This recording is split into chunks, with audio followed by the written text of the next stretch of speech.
And as I begin the second part of my khutbah, my dear brothers and sisters, I want to share with you another beautiful story.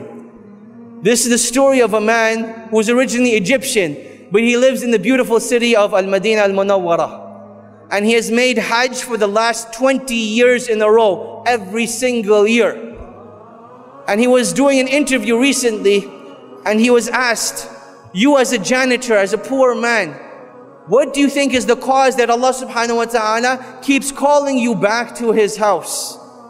So in this interview, the man says, this is purely from the blessings of Allah subhanahu wa ta'ala. And I'm not sure of the exact reason, but I do remember a particular incident in my very first Hajj that I saved up for the whole entire year before I came for my first Hajj. And I went on this great journey.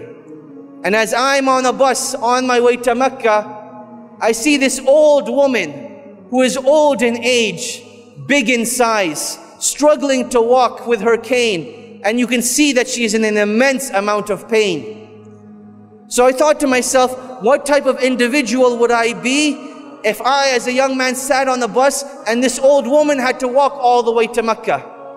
So while we were stuck in traffic, I got off the bus and I went to this woman and I said, oh my dear mother, I ask you by Allah that please take my seat and I will walk in your place instead. And this woman, she started to cry with tears, thanking Allah that Allah subhanahu wa ta'ala had sent someone that would take her on a bus rather than her having to walk.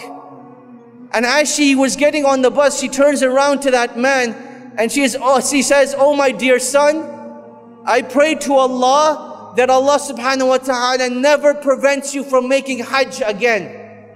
And he says, Allah knows best, but I believe that was the cause that each and every single year, Allah subhanahu wa ta'ala sends someone knocking on my door that requests my help in going for Hajj. Or they request my company. Or they say, I want to take you to Hajj for free. And each and every single year for the last 20 years, this is what has happened. My dear brothers and sisters, when we make dua to Allah subhanahu wa ta'ala, we need to remember that nothing is impossible for Allah subhanahu wa ta'ala. Ibrahim alayhi salam, he was thrown into the fire and Allah subhanahu wa ta'ala told the fire to be cool and peaceful. Maryam, the mother of Isa, Allah subhanahu wa ta'ala granted her a miraculous birth, even though it was not humanly or physically possible. Isa alayhi salam was born speaking in his cradle. Yunus alayhi salam was devoured whole by a whale and taken to the bottom of the ocean. And when he called out to Allah, Allah subhanahu wa ta'ala was there to protect him and grant him that which he desires. My dear brothers and sisters, that is our relationship with Allah subhanahu wa ta'ala. وَآتَاكُم مِّن كُلِّ مَا سَأَلْتُمُوهُ. That if you were to ask Allah subhanahu wa ta'ala, Allah subhanahu wa ta'ala is shy to turn our hands away empty-handed. Rather, we are the ones that fall deficient. That Allah subhanahu wa ta'ala has given us this great blessing, yet we do not take advantage of it. My dear brothers and sisters, Allah subhanahu wa ta'ala does not get angry when we keep asking for the things that we want and desire. Allah subhanahu wa ta'ala becomes angry when we don't ask of Him, when we think of ourselves self-sufficient.